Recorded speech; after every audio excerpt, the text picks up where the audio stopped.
Oh dear. Okay, so the Six of Pentacles, Nine of Pentacles, that's not really bad. It means, I feel like that means that there's been a lot of reciprocation, a lot of, feeling good about your situation due to a lot of, good transactions back and forth, balancing your situations. So you guys are feeling pretty solid in regards to yourselves financially, and now I feel like the finances have taken a load, not taking a load off, taking the pressure off, and you're actually able to have a little more fun. Like you guys are feeling that little kick, that spice, you know what I mean? You guys have gotten some sort of inspiration here with the Page of Wands. Some of you guys may have even gotten a business opportunity, and I don't really see the Page of Pentacles as like a business opportunity, but like a project coming up, or somebody like proposing a project to you, an idea or project of your own that's coming up. Like new ideas are sprouting all over the place because you're in a good space. Like the Nine of Pentacles is like a hell of a good space. Not getting any bad vibes with this. But we have the moon here. Not bad vibe either, but it's like, whoa. Seriously in a position where you don't necessarily know the outcome of it. But you also, like this, there's great ideas and all this wonderful stuff. But in order to be able to do all this, the moon is, it's the heart of the reading. It means that you have a lot of insecurities, or you may have a lot of fears, a lot of doubts, a lot of uncertainty surrounding the situation, right? That's anybody would. That's a human thing, right? I don't know if this is going to work out. You don't know if it's going to work out, but it's not necessarily about whether or not you know something's going to work out or not. It's about whether or not you have the diligence and the continuing, passion to do it, right? It's never, with the moon, it's never about when is it going to happen for me? When am I going to make the big, right? It's really about, do I have what it takes to make it there? Because right now, it don't matter what the future looks like. When the moon comes up, I don't give a damn about what the future looks like. Because the moon is saying, well, it really depends on how you handle this. How you handle the shadow phase. The phase where you have to take a look at your shadow self. That's what I feel like anyway. So, that being said, I like how... Ooh, okay, I was thinking I'm looking at the camera's angle, so it's confusing me. So in the past, you had the Ace of Swords. I like this because I was looking at this. I was thinking, like, if this was the one that was in the past, I'd be like, oh my god. So you had, you were structured, felt, solid. You had some structure in the past. You had a routine, and then, you're good and happy with whatever this was. I was getting confused, but this is cool too. But it explains what this moon is talking about as well. When I said this is going through a shadow period. You got inspiration, but it's not making you look. Well, it could be making you look and see what, what fears you have, so you can be hella confident. No, nothing holding you back. But I feel like in the past, you have the Ace of Swords. That means there was a lot of, there was a lot of. I always say that when I start conversations or say something when I'm about to. But anyway, I just stop talking so much. The Ace of Swords in the past to me is a clarity of a situation, a clarity of thought, right? A perspective that you've gained, and you're about to, kind of see or stretch out what this belief or this perspective is, right? Getting a better understanding of what this idea is. Because the Ace of Swords is all about new ideas, and with the Page of Wands, that's like a small project or a small, hint of passion or a spark of inspiration that can go towards this. I feel like you had that huge hit of, that idea inspired you to do something, got your fire going, and therefore you have the new northern star, right? The darkness is also showing you where your northern star is, right? Where you're going to shine, or where you want to shine, right? This is your hope. So I don't really see the moon as something bad. It's like, yeah, it may be illuminating all your other shadow selves, right? All the humanly insecurities as anybody else has. But it also is showing you what is going, what makes you happy, what's exciting to you, what you want to have. Because that idea is now your goal. I feel like it not necessarily reset something. I feel like I always see the star as like the reset button. The tower, the reset button. But this is like really going for the reset, right? Really going with a new perspective, with a new idea, and gunning for your new, your focus. And I feel like The moon illuminates the stars. Without the night, we won't see where our goals. Well, we won't see a star. I mean, the only star we would see in the sky would be the sun. And your star is your potential for great happiness. This is you putting effort into what you want and what you want to manifest, right? The star is all about, it's all about manifestation in regards to, putting the effort in, giving of yourself, and, seeing what you're going towards. Where is your inspiration? It's right here. You know what you're inspired to do. That does bring up a lot of insecurities because, of course, you want this, right? You want to be happy. You want to go ahead and strive for your dream. But of course, right? Like I said, it's human. It's natural.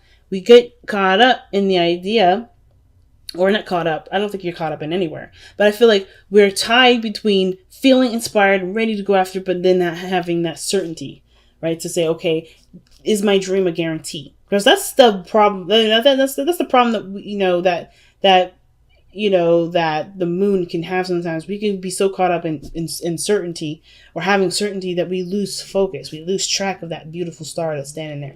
So even though this is a shadow period, the shadow period is showing what you want. It's illuminating your inspiration. It's illuminating what your path is. And of course, like I say all the time, the path is not predetermined. It's not given. I don't think anybody gives you your purpose. You find that purpose. You are the one that looks up in the sky and you see that star and you're inspired by it and you're the one that goes towards it because it's something that you want to do, and therefore that is your purpose. So I feel like, yes, you overcoming, you looking at the darkness brings out the light as well and helps you to go towards the resolution of the things that make you feel like, makes you feel like you're blocked from the star. Now, the star isn't saying that you're blocked at all, but the Three of Swords is. Okay? I'm not saying your future. And I think that the Three of Swords coming up like this, saying that, hey, you have gone through a lot of stuff. You've gone through a lot of things, and it's understandable to have that moon energy. It's understandable to have this moon energy to see what this Three of Swords is, what your insecurities are, right? You don't need anything around you to actually happen to bring up your insecurities, right? For instance, a little kid laying in bed, chilling, about to go to sleep, turns off the lights, gives the kiss goodnight from their parents, closes the door. The thing that freaks the hell out of this kid the most is that there's an illusion, or there's thoughts that there's monsters on the bed. Where are they getting these thoughts from? Well, because of past experience where they may have been scared, they may have saw a monster, or maybe they saw a movie like Monsters Inc. or something like that, and they're thinking, oh my God, there could be a monster under the bed, right? There's situations where the past, and I'm not saying that, I'm very clear, I'm not trying to downplay anybody's pain, I'm not trying to downplay anybody's hurt.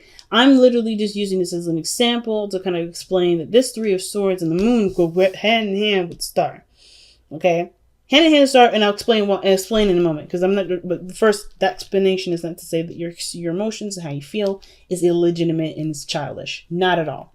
But what I am saying, though, is that kid has gone through some sort of trauma that made them fear the dark like this, right? But they also love fireflies, right? They love fireflies. They always wanted to catch a firefly, but they're afraid of the dark, right? They're afraid of the dark. There's fireflies flying around this kid's window, right? It's like beautiful, all of them. And he wants to go up and see them. He wants to lift up his little window, and he wants to, maybe catch one of his little jars that he has sitting right there on his windowsill. But he's afraid that a monster will grab his ankles, yank him from underneath the bed, and he'll disappear, right? That's the situation that this is kind of similar to. Like, the moon illuminates what you want. But the fear of getting, of the fear of disappointment, of sadness, of failure, whatever, is it's not necessarily keeping you from doing anything, but it's showing you where you're insecure. It's really just showing where your insecurities are. Because I don't see any resistance here. I'm not seeing any, I don't think I should do this. Right? I mean, other than the Four of Cups here. Right? That's definitely like, I don't know about that. I don't think this is like, I've been through this, I've been through that. I don't know how this, well, it actually does look like that, actually. But I feel like it's not like a straight up deterrent, like you're not taking any movements, you're not taking any steps. Because you're putting work into something. You're doing the work. It's just like, there's also this feeling of not sure, uncertainty, not, and in a way, which is weird, apathy. Because that's like, you're not sure. You're not really sure because you've already been through some stuff. You already, had the 3 cups. You're already satisfied with that. You want these 3 cups to be full again. You want to experience that again, but you can't. And your focus is on what you may have already done rather than, just go ahead and trusting that the new hope and the new inspiration will fulfill you just enough. Okay. So it's a hard one, family. It's definitely a hard one. So yeah, anyway, so with the 3 of Swords, I'm getting lost in my own sauce here. But the 3 of Swords is like, yes, you'll become more aware of what it is that makes you feel like you can't have, or maybe not necessarily you can't have the star. Because the star can also mean like hope and inspiration and all that. It can also show you that you may have a hope and a dream that you believe is too far out of reach. And if you feel like it's too far out of reach, why? It's because, it's because of whatever this is. But I feel like you face this issue. You face whatever these things are, the darkness that you have here. Whatever that is, because truly this does make you happy. It's inspiring. It's new. It's fresh. And I think you've been in a situation where you've been bored forever. And now you have something that kicks it off. The Knight of Pentacles, yeah, you've been solid. You've been good. You've been stable. But you've been hella bored too. You've been hella bored. You haven't been really interested in things. You just kind of been single, being by yourself, and just kind of doing your thing. Nothing really has jumped out at you until this very moment. And whatever this was, it's inspiring you to take action. It's just that, okay, it's just, this thing here that's like it's just straight up the only thing that's like making you feel like, I don't know if I should do this.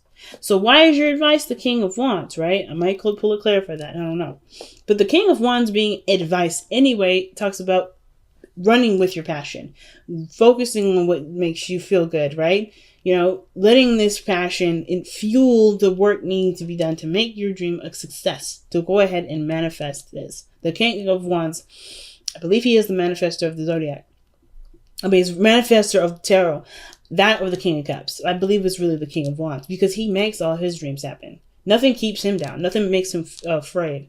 Nothing makes him scared. And I'm not saying you're scaredy cat and them. No, this is not about that. This is literally saying tap into your own King of Wands. Right? Get up in there. There's what you've got in your kits. You know that you got the fire behind you to make the dreams happen. You have an amazing, second house, which is Virgo.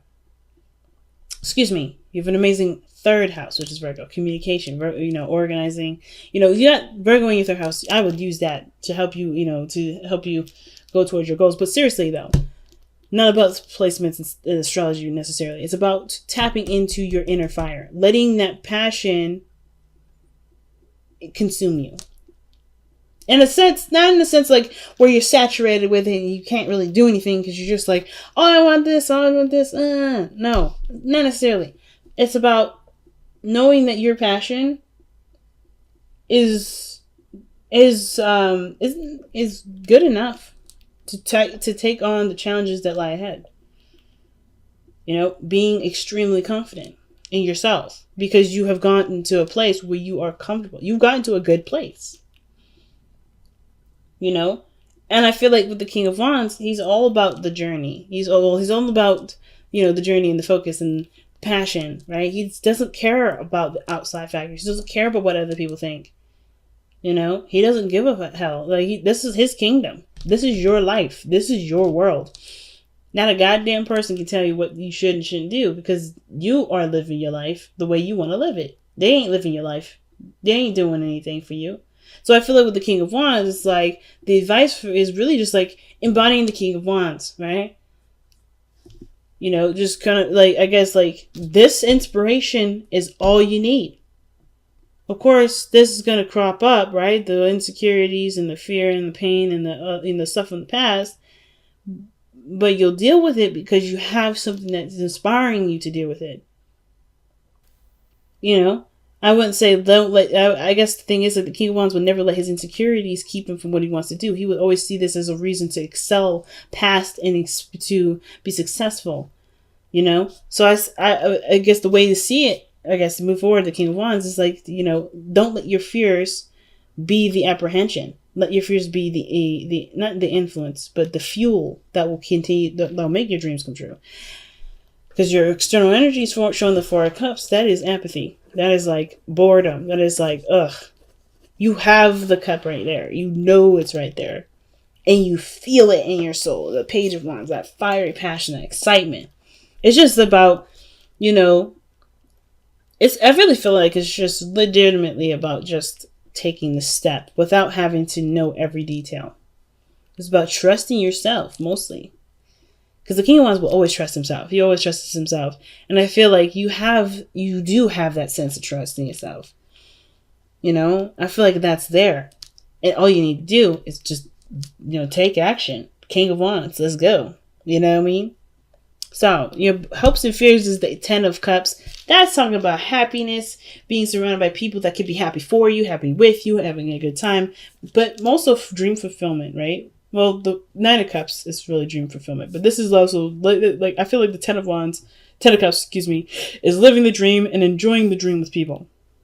You know? Being happy, feeling good with others, you know? Wrapping up an emotional cycle. And I feel like you want your family to be supportive for you too, because the 10 of Wands, the 10 of Cups, I keep saying 10 of Wands. 10 of Cups is such a big card for Cancers, because, you know, it's you guys are very family oriented. So I feel like the biggest thing is that you want to be supported by your family, you want to support your family. You know, you want a good outcome regarding, you know, feeling, you know, loved and safe and everything. I feel that's the biggest hope. But then you have the outcome being the Hierophant. There's nothing wrong with the Hierophant. It's about committing to the dream, I feel like, despite what you may have to face later on, right? Our own personal, you know, hiccups and stuff like that. But I feel like the past, or the past, well, I guess it is the past, huh? Tradition, people that, you know, family, right? That may, you know, you may have to change a certain, path with you or commitment with you in order to get this. Not necessarily you have to cut people out and divorce people or, you know, whatever, but you have to commit to it, and that may have to do with changing your lifestyle to get to the right routine that will help you through it. But commitment is the biggest thing. Commitment is the biggest thing here. I feel like you do commit to it. That's why the outcome is showing up like this. The outcome shows there's commitment in there. Committing to the dream. Committing to the inspiration. Some of you guys may have met somebody with the King of Wands, and I feel like it's like, go for it. See how it goes. Because you don't really have an idea of what you want anyway, right? Maybe that's what's up. Maybe this is a situation where you're not sure what you want. But, you know, this is an opportunity to reflect not only on your insecurities or the things that, you know, scare you or whatever, but also to see the star, like I was talking about. You know, let the darkness shine that beautiful, bright star to, you know, and help you, you know, not help you, but inspire you to do something that you actually want to do instead of just being bored and kind of doing the things that make sense, you know, that's practical and, you know, original, right? But something that reflects you 100% and that has nothing to do with anybody else. Commitment is definitely in the outcome, and it starts by, because I think this is your idea. I don't even think this is anybody else, right? I truly feel like this is just you coming out straight out the gate, you know, with your inspiration. Respect your boundaries and share your thoughts. Yes, man. Communicate with what you're thinking. That's what I'm saying. Like, you have an idea. You have an idea here. You know? I don't think you should be afraid to express those ideas. You know, the King of Wands is expressive as hell. You know? You don't care about what other people think. Fork in the road is your card here. Making the decision to go by. You know, making the decision to go down a certain road. There's no wrong road. But I feel like, too, right? Respecting your boundaries, right? I feel like the thing is that you have the Knight of Pentacles, which talks about a gilded cage, right? It's about feeling good in the self, knowing that you got everything under control and then you're solid. But I feel like with the Knight of Pentacles here and respecting your boundaries, the problem is that it's not that you don't have boundaries. Some of you guys may not have boundaries, and it's maybe that's what it's talking about. You know, the situation with the insecurities may have to do with how you let people treat you and how you let yourself treat yourself when you're doing something that you want to do, right? Could be that. But for some of you guys, it could also indicate here that your boundaries are really, really tight. That your boundaries are real tight. And that even though, respecting your boundaries is good and all, but perhaps there also needs to be a respecting of your freedom boundary, of your creative boundary. If your boundaries are overlapping other areas of your personality, should those boundaries be there in the first place? Just a thought. But then you have shared thoughts, like I said, expressing your thoughts. If you have an idea, if you're inspired by it and you're so influenced to take action right now, like it feels like you're taking action now anyway. I said that in the beginning. I feel like you're already taking action. I don't think you guys are apprehended or anything. I feel like maybe you just kind of feel like you're stuck in a situation because you're not sure if this is the right path to go on. I think you're already on that path, but you don't know if you feel like you're all right, you're going on the right path. Some of you guys are not doing anything at all. Some of you guys legitimately are. But I feel like some of you guys are doing it, but you just feel stuck. Like you don't know if this is the right path, or you don't know how to move forward. Talking about it with somebody, sharing your thoughts, communicating with people, I feel like, or just, sharing your creative ideas will help you to, finalize the dream, express, your dream to yourself. Understand what your goals are. Understand what your inspiration is. Understand what you're trying to, express. And if this is, like I said, the dream is starting off right now. This is a brand new start. This is a reset. I feel like this is like, share your thoughts. Perhaps what the King of Wands is saying, go ahead and express it. I think you already have everything done. It's just about, do you trust yourself enough to share a part of yourself with the world? You may get criticisms that may hurt you if you let them get to you. You may get criticisms that trigger some old pains. Because I don't think that any real criticism from anybody hurts anybody. I think it's really just a reflection of how you see yourself, which is why everything bounces back to the respect your boundaries. So I'm not saying that you deserve to be talked to any kind of way. This is not what I'm saying. But I am saying that you may get criticisms or something in regards to, whatever you're trying to express, whatever sharing thoughts that you give. But it triggers something that you already were afraid of doing or looking at anyway, or afraid of currently. You're already aware of whatever this trigger is. It just helps you to heal from it then. Because the Three of Swords is not pain that comes in. It's healing of the pain. Because that pain is already there. It's happened. It's done. It's like, it's just it's uncured here. It's like, so that's why I don't ever see like you are going to be hurt by somebody. I shouldn't have said that in the beginning, and I'm taking it back. It's not about being hurt by anybody. It's about knowing what's already hurting you and being aware of it because something triggers it so you can be able to heal from it. Because the star is not just about manifesting and creating things that are beautiful and new. It's not just about that. It's also healing too.